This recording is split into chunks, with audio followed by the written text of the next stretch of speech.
Opa nak ajak hampa macam mana nak guna AI Signal Manual UAI.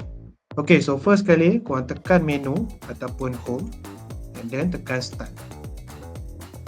So korang pilih Trading Assist, lepas tu tekan AI Signal Manual and then pilih Forex, Commodities ataupun Index.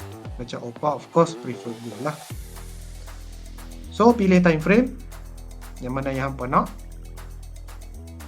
Pilih M15 and then dia akan bagi segala analisis detail, provider, time zone, lepas tu apa yang UAI ni identify. Macam sekarang ni kita tengok dia identify buy, so dia akan bagi juga support level dekat mana, resistance level dekat mana, and target point dekat mana.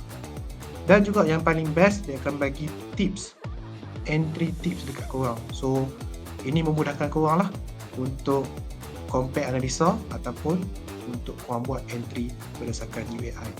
So disclaimer pun ada juga dekat sini, memang sangat-sangat membantu.